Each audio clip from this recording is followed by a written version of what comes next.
All right, everybody, it's officially 3:01, so we'll go ahead and get started with today's forum. Most of the information you should have already seen through one of my communications. So hopefully this will be an opportunity for everybody to ask questions if you have questions about any of these communications, and just bring clarity to it if there's a need for that.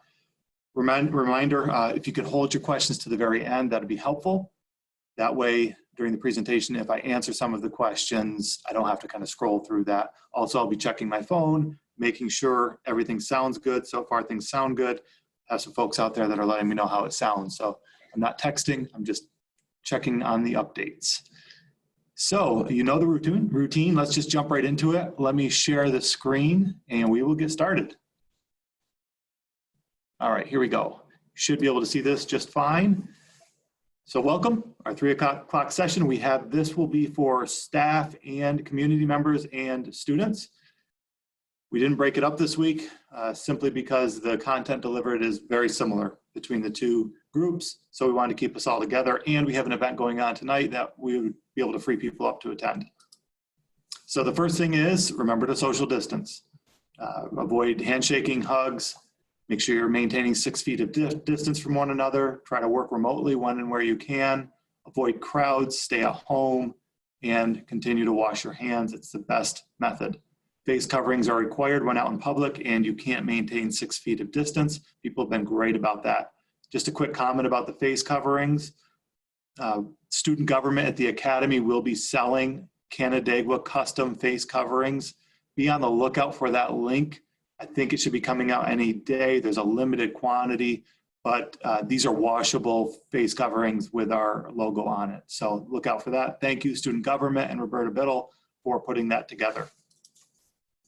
And this is all being done to continue to flatten the curve. If you look at the data across New York State, the data continues to improve, and we're trending in the right direction. We need to keep it going that way, even through the phased reopenings. Again, here is the contact information for mental health resources. Mr. John LaFave is one of our directors. He's overseeing the mental health services. If you call this number, he can connect you or your student with the right mental health resources. Also on our website, we continue to add more and more mental health resources throughout the region for adults, for students, for staff. So please visit that site and seek the help that you may need if you do need it. Here are our numbers as of yesterday. I believe yesterday was the last time it was updated. 115 confirmed cases in Ontario County, 12 hospitalized. We are up to 3 deaths now in Ontario County. But at the same time, we have met all 7 of the criteria for a phased reopening, which will begin tomorrow, Friday, May 15th. And we'll talk a little bit about that. Some of the updates, just talking about this phased reopening, that we have met the guidelines here in the Finger Lakes region. Phase 1 will start tomorrow. We actually probably won't see a major difference between what we've been doing and phase 1, because this is what it really entails. Some of the manufacturing companies can start to reopen, but they have to, all these people have to implement social distancing, disinfecting, hand washing, and things like that in order to reopen. So manufacturing, construction, low risk recreation. Again, we don't know entirely what that list is. In some of the governor's releases, he's mentioned gardening, tennis, and things like that. And we're supposed to be getting a list, a comprehensive list today from Albany telling us what these low risk recreation items are. As of last check earlier today, just before the lunch hour, we didn't have that list yet, but we'll continue to check back, and when we have it, we'll share that. But again, even taking that one idea, the low risk recreation, and let's look at tennis. Tennis was one that was outlined.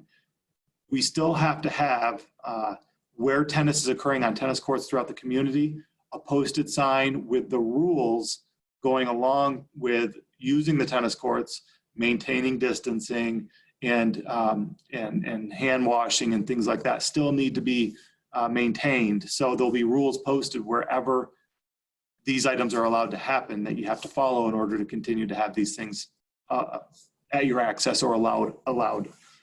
And then the other part is select retail curbside pickup. I'm starting to get emails just on my own email accounts about various organizations and retail stores in our region that are reopening for curbside pickup only. I'm sure you're getting those as well. But as those open up, I think a great resource will be the Chamber of Commerce. They'll have a webpage. They have a webpage that kind of tracks who's doing what. It might be a good place to go to see what retail is open in our region for curbside pickup.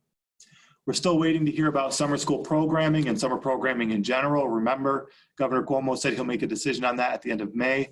We're not even really, we're kind of at the middle of May, but we'll know more in probably a couple more weeks.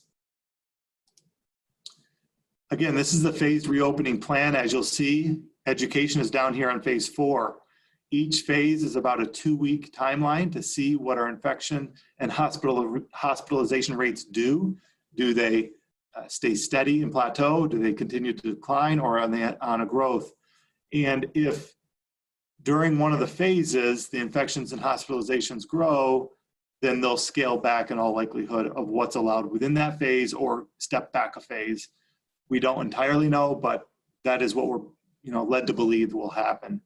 With education being down in phase 4, if you pace it out, it really has us reopening end of June, beginning of July, if everything goes as planned. If everything goes swimmingly, and we can open probably sometime the end of June, early July.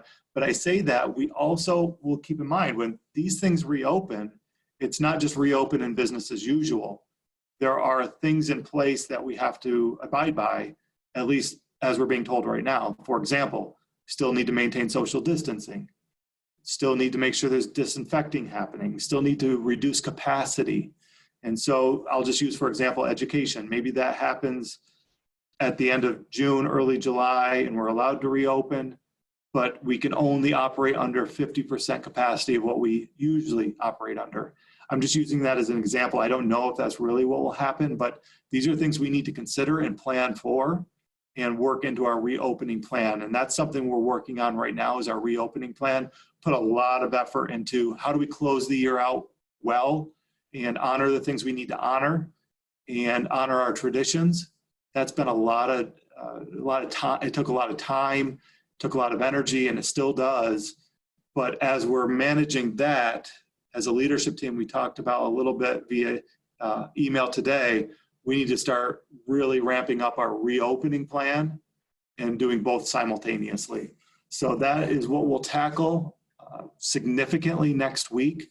In fact, after this forum, I'll be doing an interview with 13 WAM around reopening plans and budget. So I'll mention some of the information in there as well during that interview. So let's talk about closing out the year. Like I just mentioned, we've been working quite a bit about this. All of this information I'm about to show you, I won't go through all of it. I'll just mention a couple things that I want to highlight. But this was all communicated with everybody, all students and parents, via Brave Square on Wednesday, and staff. Sorry about that, and staff too, via Brave Square on Wednesday. Please go to that and check it out. It's on our website as well. It's on our social media. We're trying to communicate it widely. Our principals now will begin to communicate with their buildings again, their staff and their students and their parents within their buildings. We've been really trying to communicate through just one central way of communication during the closure so it's not confusing. But we're at a point now with some of these events coming up, buildings will begin communicating again with their community and with their parents and students and staff and sharing this information. But ultimately, just to point out a couple things on here, a video launch that's happening tomorrow to really recognize all of our seniors. It's an emotional, great video that was put together. We'll do a variety of social media posts about every individual senior. We have the personalized signs going out to all seniors next week. There's a cap and gown pickup. We're working on a community parade for seniors where people will stay in their car and remain socially distanced, but we'll parade by all the buildings and through Braves Field, where we'll have the scoreboard lit up to recognize our seniors, just something symbolic, and people can line up and cheer them on in a strategic way to keep people socially distanced. Been working with the city police on this a bit and the city manager, and there's a lot of details still to work out, but it's something we're working towards and we think we'll be able to make happen. You'll see yearbook on there. The big one is commencement. Right now we have 3 different plans, and it's really based on what we're allowed to do. Plan 1 would be commencement as usual, June 28th at 11 a.m. Nothing changes based on what we've done in the past, we continue to do that. That's plan one. It's highly unlikely, very unlikely based on where we are right now. Plan two would be kind of a variation of that with significant restrictions. So perhaps we would still do graduation commencement at CMAC on June 28th at 11 a.m., but it would only be for our graduates and their immediate family. And we would space people out through the entire shell. People wouldn't come on stage. Students would stand to be recognized and applauded for. We would try to make it as special as possible, given those extreme restrictions. But based on where we are right now, that probably wouldn't be allowed, because right now, based on the governor's executive orders, there's no large gatherings. And with a class of almost 300 students, plus their immediate family, which could be 4 or 5 people per every student, you know, we're talking well over 1,000 people. So that would qualify as a large gathering. We would need some progress and some leniency around those restrictions in order to do plan two. Plan three would be a completely digital commencement that would be streamed on June 28th at 11 a.m. We would stage it. We would have seniors come in one at a time to film them walking across the stage. We'd piece it together in a video so that it looked like an actual ceremony. We'd have all the speeches filmed and all of that. Some of the musical pieces would be filmed. So we would do that and then give every senior family a copy of it and stream it that way and have a watch party on June 28th at 11 a.m. That would be plan three. A final decision will be made on June 8th. That would give us 3 weeks to put one of those plans in place and bring it all together. Now, I want to also mention there could be a plan four. We did survey all of the seniors about what's important to them. We're in the process of dissecting that information, and it may lead to a plan four. So please stay tuned for that. If there's something else that was an idea that came out of that survey, we would certainly look to implement that. And then the last thing is July and August, a senior ball and senior sunset. Those are two traditions that we have here. Many districts have the senior ball. We also have the senior sunset. Every year the seniors watch the sunrise together on the first day of school, and they watch the sunset together on one of the last days of school to kind of commemorate their time as a senior. Since we can't have the senior ball, what we're looking to do is some sort of a senior gala that would combine the two. It'd be fairly social in nature. We are looking at a couple different venues, but the venue would be an open air outside venue regardless for health reasons. And so I know Mr. Tenney had a meeting with student council yesterday to talk through all of these items. And although it's not ideal, the situation we're in currently is not ideal. It's a lot that we're trying to do to put together for our seniors because they matter, and we want it to be important and valuable and memorable in a good way. I'll also say that some of you are probably seeing on the news different things that are happening in different communities to recognize the seniors. I do call most times when I see those on the news, the superintendent in those communities, just to see, tell me about what you did and how that went. Many times, and I'll use, for example, Seneca Falls, they have the banners of all the seniors on their main street. That was done by a community member that really wanted to do it and got together with a variety of different community members and businesses and made it happen. And so I guess the point of me saying that is the community has been great here, and you all can continue to be great. If you have ideas of additional things that you would like to do, just let Mr. Tenney and myself know, and we'll let you know how we can help spread the word and get the word out there around what you're trying to do. I know we have a couple community members working on a few things right now, and continue to do that, and we'll help however we can. Tonight, that's the thing that's happening tonight that I referenced early on. We are recognizing all spring senior athletes at their own stadium. This was actually a Monroe County initiative. We compete in Monroe County, as many of you know. And what they wanted to do is light up the stadiums at 8:20 tonight, 2020 military time, in honor of our senior class. And it'll go for 20 minutes from 8:20 to 8:40. So what we would say is baseball players would go to Evans Field. Your stadium scoreboard will be lit up. We have cones out. We have police presence. Thank you, City Police, for helping us out. And we have some supervisors. Everyone will be maintaining social distancing. Nobody's to get out of their car. They will drive through. They can take a picture of the scoreboard. I think in many cases, your coaches will be there with a face covering, social distancing, to be able to wave and share some words of encouragement from a distance. and then you'll just loop through and back out, and it's kind of signals our gratitude for what you've done for us as an athlete and as a spring senior athlete that didn't get to have your season as we had hoped. For softball, it'll be at your softball field. For track athletes, we'll have you enter through the staff parking lot and be able to drive behind the school. And we'll have the Jack's Track scoreboard lit up. Coaches will be there as well. Coaches will be at the softball field. And then lacrosse would be down at Braves Field to be able to circle in and out. So hopefully all of our senior spring athletes can load in the car with their immediate family and take a trip through tonight at 8:20 just to be acknowledged. And so we thank you for all you're doing. Again, that is tonight. Here's some other things happening within the athletics. We have some senior banners for all of our spring athletes. So thank you to Steve Chesler for helping us coordinate this. Every spring senior athlete will have a banner made for them and will be displayed throughout the community and then given to the family. We have senior gifts from the booster clubs for all of our senior spring athletes.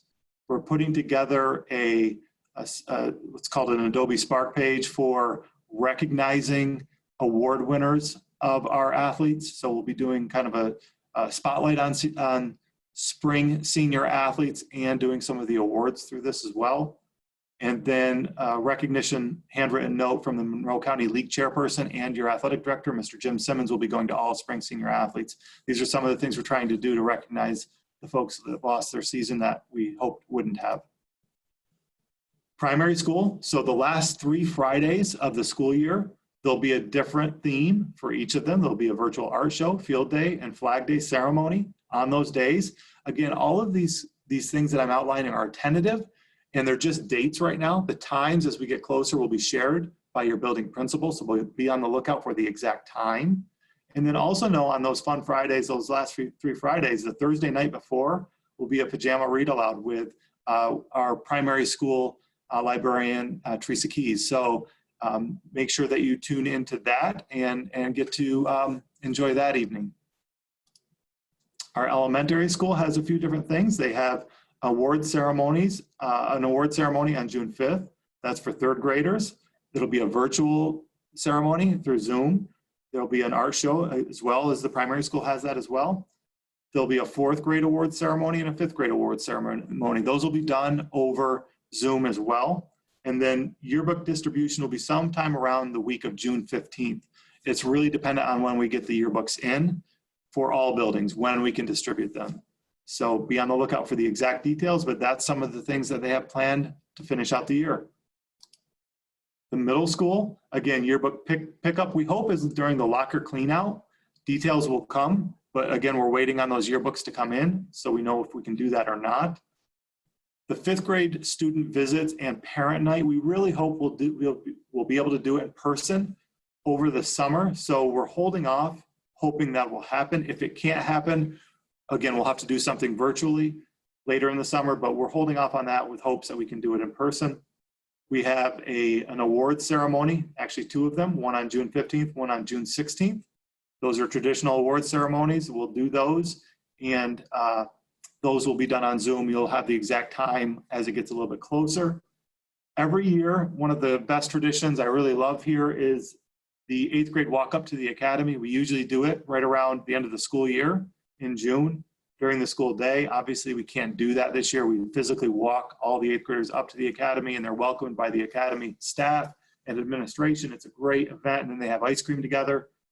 Right now, we're leaning towards if we can have the summer link crew orientation for our incoming 9th graders, we would do it then.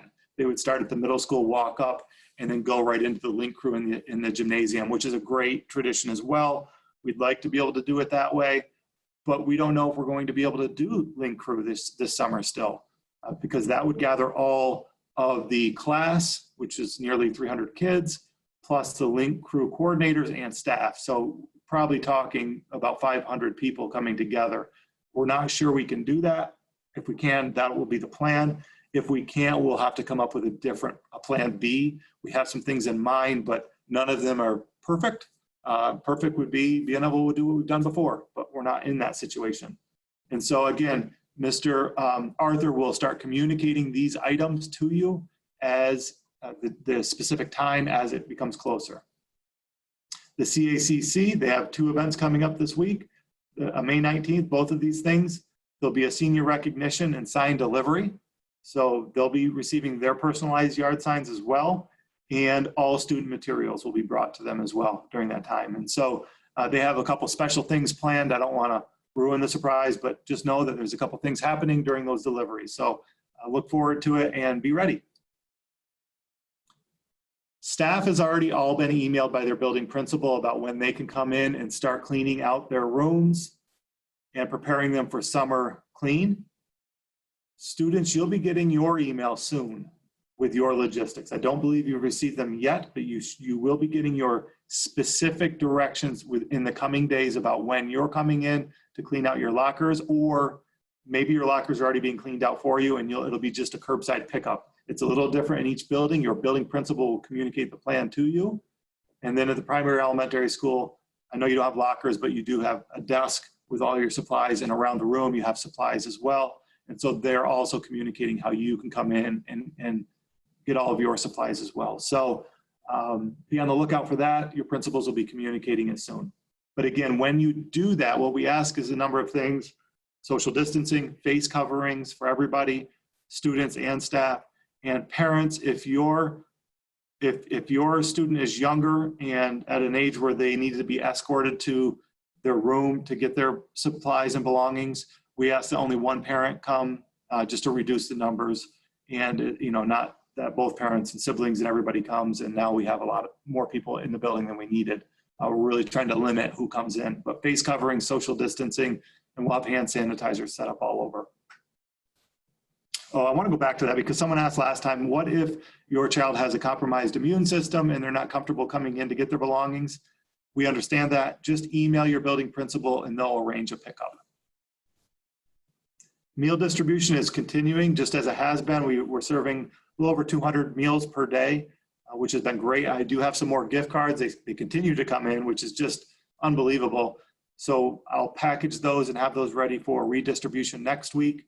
But thank you for all the people in the community that continue to donate those. They go to a great cause, and the feedback from the folks receiving them has been really positive. We will not be serving meals on Monday. It's May 25th. It's Memorial Day, a federal holiday. But other than that, we continue to serve them. And it's open to all, regardless of your circumstances, it's open to all students in the Canandaigua City School District. Thank you to the YMCA for continuing to provide the emergency childcare. Justine's email is there, as is her phone number. If you have any questions about it, feel free to reach out to her. And I do know some other childcare facilities are reopening now too, I see. So have that on your radar as well. Some of those are beginning to reopen as businesses reopen because parents will need childcare so they can go and work. So the upcoming budget vote, we were able to present our budget at our last board meeting. Hopefully you're able to watch that on YouTube on Monday. We also presented it to Kiwanis. We have a presentation coming up to Rotary. If you have a group out there that you'd like us to present it to, just let me know and we'll arrange it. We'll do a budget forum on May 28th. It'll actually be part of this forum where Matt Fitch, our Assistant Superintendent for Business, and myself will present the budget and all the details that go along with it and the propositions along with it. But this budget is, vote is June 9th, and it's 100% absentee ballots. We're in the process of preparing 18,000 ballots to go out with prepaid return envelopes. We have to have your votes back by June 9th at 5 p.m. That's when the polls will close. So my recommendation is as soon as you get them to fill them out and put them back in the mail and send them, because you don't want to risk that we don't get it in time. We will stream on YouTube the opening of the ballots, and then we will stream the announcement of the results. So you'll be able to watch that on YouTube on the evening of June 9th. It may take a while, longer than usual, but we will stream it and people can watch. Within that, we have the budget vote. We have board elections. We have 2 people running for 1 seat at this point. And we have a capital project. There is a video, there are videos out there about the capital project. It's a 2-minute video and a 10-minute more in-depth video to explain what it is. The capital project is nothing that is glamorous, and it isn't anything that can be categorized as wants. It's really all needs. We have parking lots that are crumbling and falling apart. We have boilers in all of our buildings that are beyond their expected life and failing frequently and are not energy efficient, maybe 40% efficiency. And so going with more efficient new boilers is what's needed.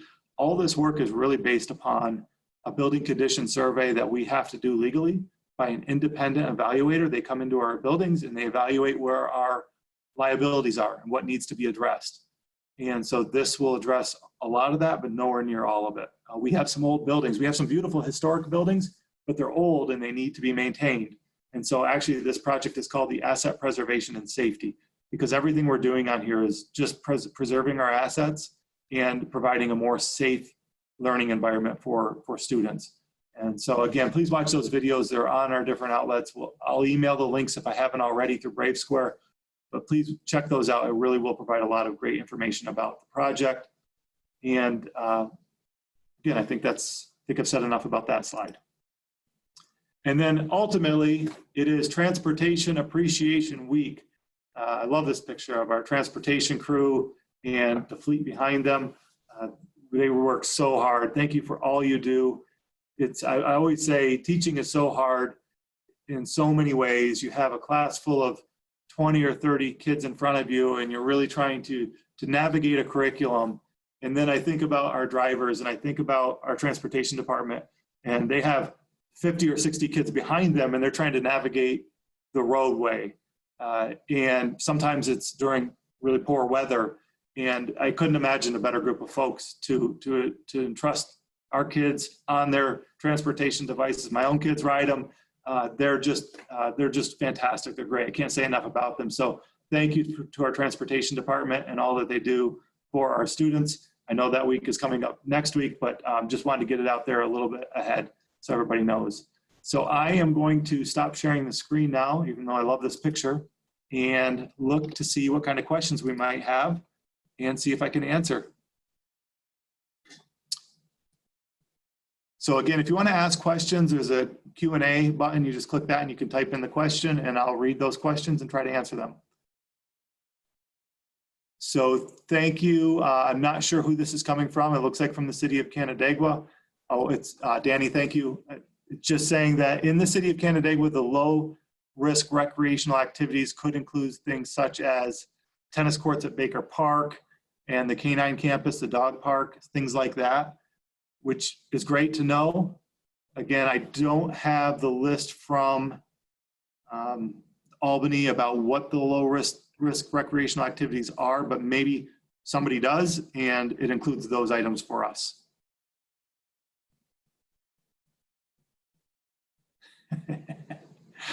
I love this one on the scoreboards for tonight's lit field. They want us to put on the scoreboard that for the Braves, the score is 20, and for the visitor, it's 0. Go Braves. I like it. Can't argue. But it'll show 20 if it's if the Braves score is 20 for each half. Again, another comment about low risk recreation activities. Same thing, tennis courts and Canine Campus. Oh, so do I know what, so this is a question about budget. Do I know what % we're losing? We don't know yet. The first take back period was April 30th. We still don't know from Albany, from the governor's office, what they're taking back. We actually expected it yesterday, and we still have no word what the take back is. Again, remember, Governor Cuomo can look at how the economy is doing based on projections and take funding back from school districts at 3 different points between now and the end of next school year. And so the first take back was April 30th. We don't know what they're taking back yet at this point. Again, based on what Governor Cuomo is saying, it could be anywhere between $300,000 to $5 million for Canandaigua.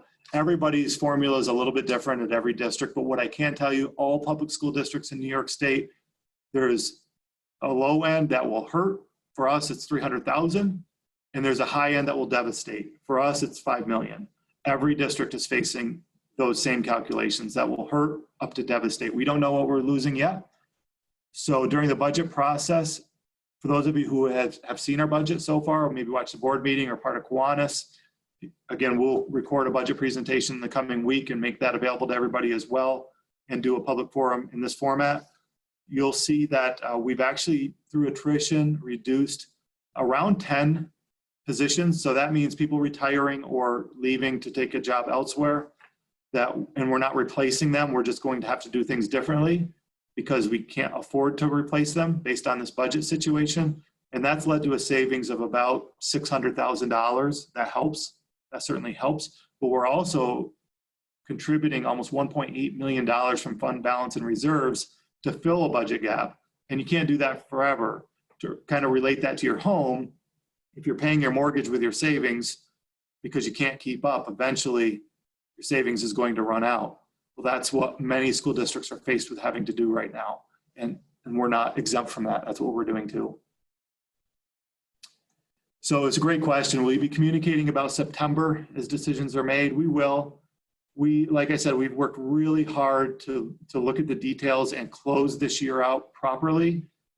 And there's just so much to it. And it seems like every time we turn over a rock, there's another wormhole we have to chase and try to figure out. It's exhausting. But this week we started talking as a leadership team saying, as we do this and we close out the year, we have to also put focus and concentration onto a reopening process. And so we've started to build documents over the last few days, but that document today alone has started to become more formalized. And the leadership team knows that tomorrow and Monday we'll talk quite a bit about it and work a lot of next week trying to formalize some plans. Here's the difficulty though. There's not a mechanism to support or to submit a reopening plan to Albany that I'm aware of yet. Usually there's a portal we have to submit things. So without that mechanism being there, we don't know what the plan has and needs. So we're building a plan, not even knowing if we're on the right track, which we're trying to be completely inclusive of everything we're hearing based on the governor saying social distancing, decreased capacity, face coverings, disinfecting, hand sanitizing, hand washing. I mean, those are the things he keeps saying. So that's what we're trying to focus on as we build this reopening plan. But we really don't know if we're on the right track. We won't know until the portal opens and there's a plan and a template that we have to follow. But yes, we will communicate that as we learn of it.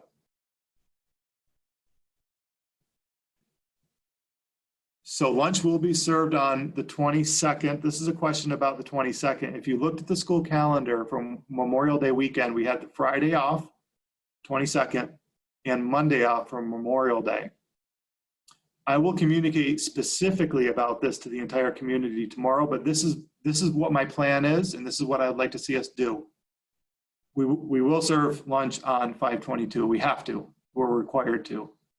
Academically, we will have Monday of Memorial Day off. It's a federal holiday, so Monday's off. Friday the 22nd. So teachers, hopefully you're listening, parents listening, and I'll communicate this in Brave Square tomorrow.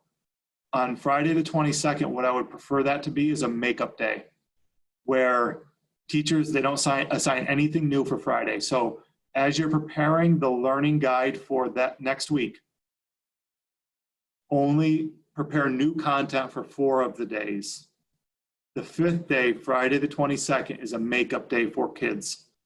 Any students that are falling a bit behind or weren't able to complete something, you have an extra day to do it. So it's still an academic day, but there's no new content delivered on that day. That's kind of a day for students to catch up if they're falling behind, reach out to your teachers or the staff if you have questions, and they can help clarify. So that's how I would like to handle that day.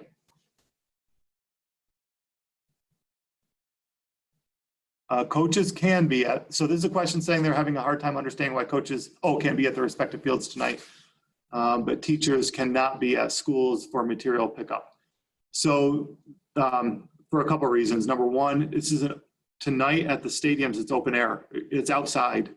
At the elementary school, it'd be in a closed room. And so pretty big difference between the two. Closed room and closed space that could become congested with multiple people. At the stadium, you might have 2 or 3 coaches spaced out with face coverings, and the people coming by are remaining in their cars. They may roll their windows down. Well, nobody rolls their windows down anymore. Put their windows down and can yell things, just positive messages. But the ability to social distance at the event tonight is drastically different than teachers being in the buildings and in their classrooms as kids come back. Again, I do also want to remind people that when students come to pick up their materials and belongings, we do need volunteers, and the building principals are coordinating that. We do need staff to volunteer to be there to help coordinate everything and to direct the flow of traffic. So there will be some people here. Ooh, 9th grade pie fundraisers, we're close. Mr. Tenney, I know you're probably watching. I believe we're about to announce a pickup process on the 9th grade pie fundraiser next week.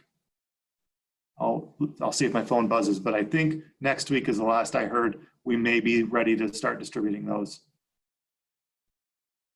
Is there going to be an incoming kindergarten informational Zoom meeting? There is if we can't do it in person. So we're still hoping to do those things in person. Towards the end of the summer, we usually have the kindergartners and the family ride the bus to school, meet their teacher, go to the classroom, and do a variety of different events. We hope to do that in person. If we can't, we'll have to do it through Zoom, and we'll communicate that as that gets closer. And right on cue, I am getting a text message, and I was right. Mr. Tenney says, pie pickup for 9th grade pie fundraiser will be on Tuesday. Mrs. Van Dyne is contacting all families that sold them. Oh, Mrs. Van Dyne told me that too. Thank you, both of you. So I think I just answered the question about kids having school on Friday, May 22nd and Monday, May 25th. May 25th is a federal holiday. It will be off. Friday, May 22nd is a makeup day. And so if students are complete and up to date on all of their schoolwork during the closure, then it is a day off for them.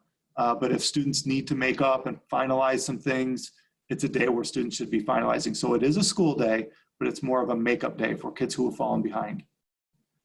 Anything for robotics teams and other clubs? Yes, there are, and we will communicate those items out. We'll make a visual for that as well. I know theater and music have plans in place and things in mind. I've asked the question about robotics a few times. I haven't received a decision back on that yet, but I certainly would like to see something happen there. I joked the other day with our leadership team for robotics. What I picture happening is they have their t-shirt launcher in the bus loop and team members drive through and we launch something into their car. Obviously that'd be dangerous, but it'd be pretty comical. We're not going that route, but I do want to see something happen for all the different clubs as we can do those things, but we don't have the details in a visual form yet, but we will, and we'll be able to share that as soon as we do. Is there a possibility of needing to do schoolwork over the summer?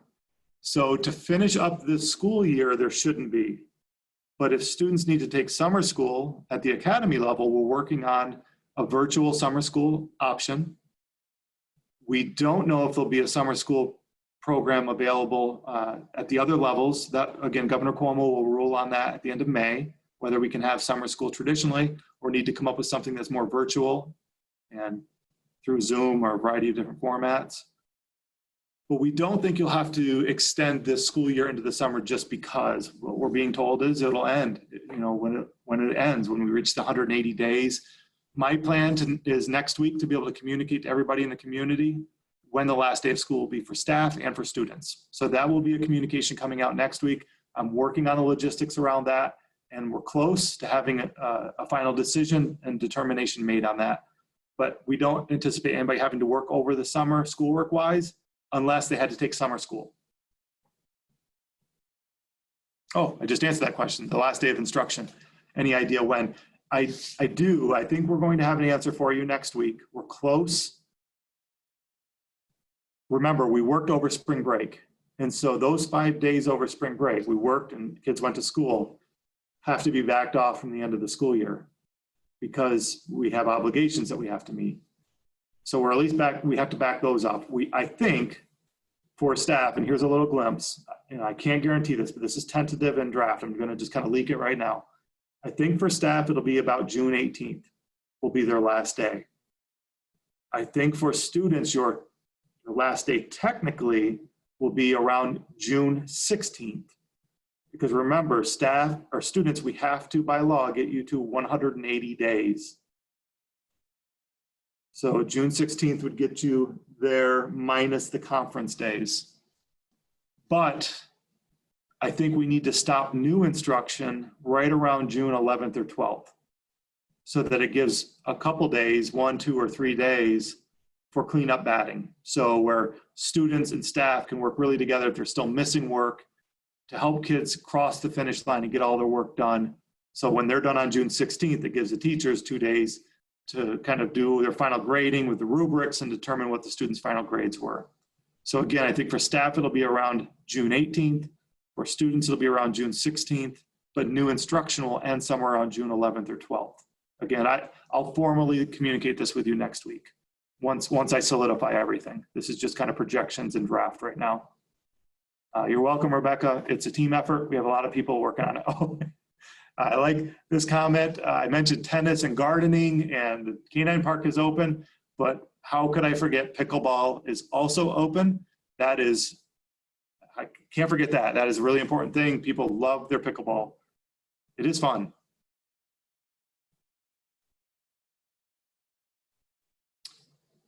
So this says, notice May 19th is a busy day, both senior material pickup and pie pickup for freshman fundraiser. I believe that's correct. Whoever's posting that, I don't see your name, but what I'd ask you to do, I don't have the slide back in front of me. I believe it's correct. Looking at my calendar, but to confirm, please just email Mr. Tenney and he can give you that information. Drive-in movies is another low-risk recreational activity. You're right. That was another one that Governor Cuomo listed as something.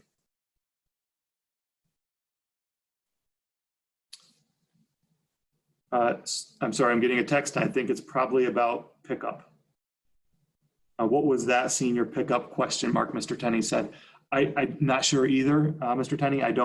That's why I need to, whoever asked that question, if you can email Mr. Tenney about that senior material pickup, I'm not really sure what you're referencing, and that's why I couldn't answer it directly. But if you can email Mr. Tenney specifically, he'll be able to answer, I promise.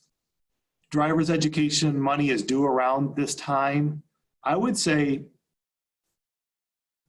we're planning as though we're going to be able to do driver's education.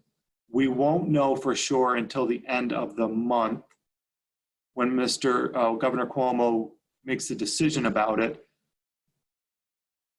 Again, on this one, email Mr. Tenney and CC Mr. Platten on that, because I don't want to give you the wrong information. Part of me says I would hold off on sending in your deposit, but I don't want you to lose your spot by holding off.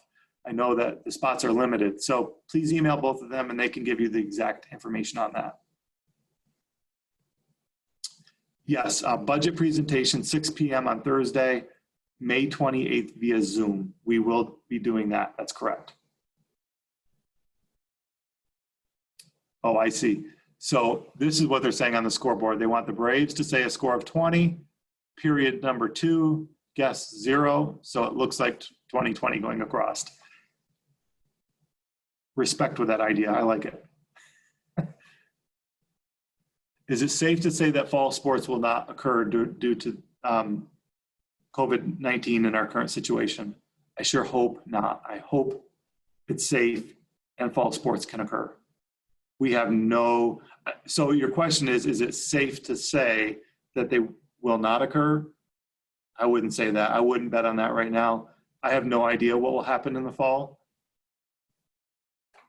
They could occur as normal. They could occur under new restrictions where only maybe families can be in the stands, immediate family or no fans, or they could not occur at all. And it's difficult because you think about things like football where there is no social distancing. And then you think about things like tennis where they're just reopened tennis courts. So can some things occur but not others? And how is that fair and equitable? It's a great question, Jim, and I wish I could answer it for you. I think we just need to kind of wait it out and see what happens. Crossing my fingers, praying and hoping that we can have it. So Jared, good question about this is a commencement question. Can we split the classes into different groups and have them walk across the stage in real time with social distancing criteria? Possibly. That's what I mentioned. There could be a fourth option that actually Mr. Tenney's exploring right now of something similar to what you mentioned. It's possible, so stay tuned. Melanie, thanks. I think everybody's doing a tremendous job, and that's what's getting us through. Will aides be paid for the 22nd or no? They would be paid for the 22nd. If I'm wrong, Mr. Nolan, let me know, but I believe so because it's a work day. 22nd is not a vacation day. It's still a work day. It's just a makeup day. So we need to still be available to students if they have questions when they're trying to make up their work. How about pickup from the music fundraiser? I don't believe we have an answer on that yet. I just looked at my phone to see if, I don't know that we have an answer on that yet for the music fundraiser, but Mr. Kane has been awesome about communicating, and I'm sure as soon as we know more about that, we will communicate it. Will you be announcing retirees? Yes, we will. We have some things in the works to recognize them and to give them the attention that they need and they're due and that they deserve. But we need to beef it up some more. So yes, we'll do something special. Please stay tuned for that. So yeah, some states are reopening school early to make up for lost time. There's been no discussion of that in New York State. I think California is one example that's doing that. There's been no conversation of that in New York. I'm getting a text, I want to make sure. Yeah, it wasn't about the music fundraiser. This one was more about the city of Canandaigua. They must have a statement out right now. So I'll just say the safe recreational activities are tennis courts, pickleball, dog park, and skate park. Those will open tomorrow. Basketball courts and playgrounds will remain closed until they have additional guidance. The bathrooms at Kershaw Park and the City Pier will be open. Bathrooms at Baker Park will be open. And they'll all be cleaned once per day as per CDC guidance. So thank you to the city for that.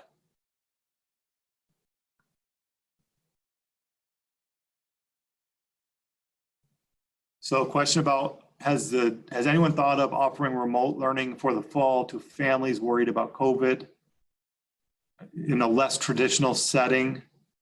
So this is such a big question. Actually, I was on the phone with Mike Przanowski about this today. He's our CTA president, just talking about as we develop this reopening plan, we have to have provisions in there for students with compromised immune systems and staff with compromised immune systems. What that looks like, we don't have the detail yet. In a perfect world, they'd be able to carry on remotely in a seamless way. This will not be a perfect world. This will be a little bit messy and choppy, and we'll do our best to make it work. But we will have to have considerations for that, for the return in the fall. I'm sure that'll have to be part of the plan that the governor will need to see.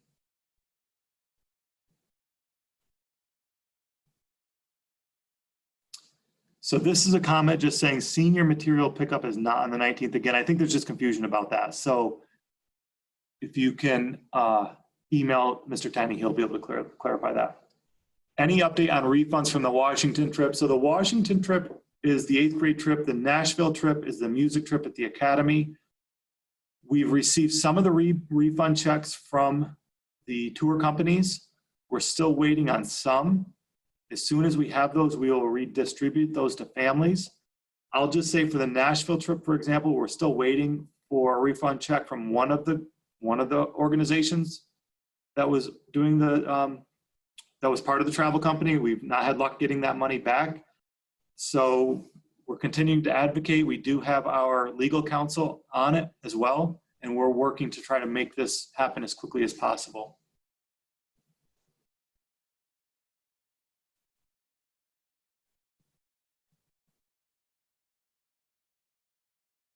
As for, someone just asked, are we getting a full refund for the Washington trip? That's what we're working towards. Again, there's a lot of provisions in the contract that dictates what level of refund you get. If you did the trip insurance, I believe you get the full refund. If you didn't, it could be 50%, 60%. It's a variety of different levels depending on the cause of the cancellation. Clearly in the contracts, nothing said if you're canceled because of COVID-19, you get X amount of money back. And I know a lot of these travel companies are trying to get stimulus money from the federal government to supplant the money that they have to refund. And so it's kind of like a domino thing we're waiting on, but we continue to press for it. And I apologize it's taking so long. Our attorneys have been great. Our legal counsel has been great, really trying to push this for our families and for our community, but it has not been easy. So I'm sorry, we'll get it to you as soon as possible.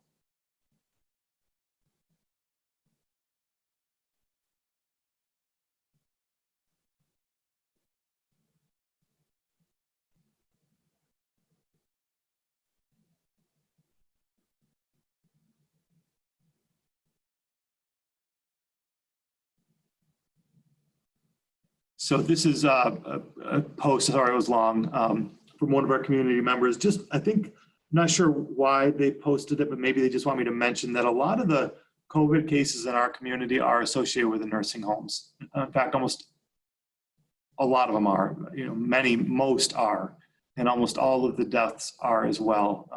There are some indications on the Ontario County Public Health website that states this, and there are articles about that as well. And again, you've heard Governor Cuomo talk about this quite a bit in his press conferences, that there's a very high infection and death rate in nursing homes. We also know that COVID-19, the people most susceptible are those with a compromised immune system or the elderly. And so in nursing homes, you mainly have an elderly population. So it's just something that is tragic and sad. And anyway, thanks for that information. And you're right, Mr. Kane did communicate through Brave Square about Nashville today. The last day of school will decide shortly. Next week, I will put information out about that.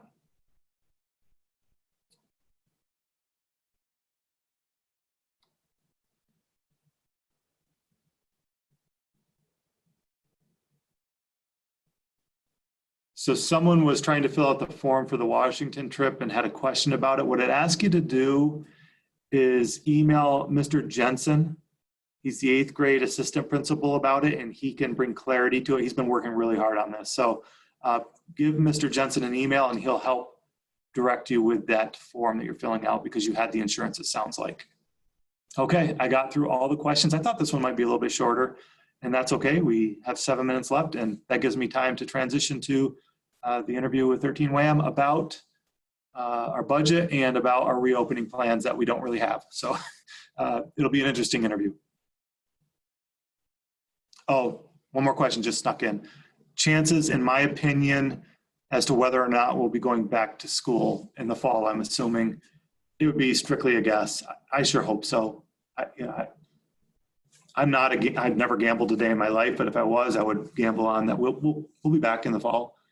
Now, if we get shut back down again or have to go under restricted guidelines because maybe there's a resurgence or a spike of COVID-19, it wouldn't shock me either. So I would hope we would be able to start the year and then kind of see how it plays out and then have different plans in place depending on what happens. So anyway, Mr. Jensen's email is jensenp@canandaiguaschools.org. Last name, first initial, @canandaiguaschools.org. And if you don't, if you don't remember that, just email me. Mine's shorter, farrj@canandaiguaschools.org, and I will pass it along. All right. I think I got through everything. Thanks, everybody. I really appreciate it. Have a great evening. Enjoy the warm weather. It's nice it's finally here. And we will see each other next week. Take care.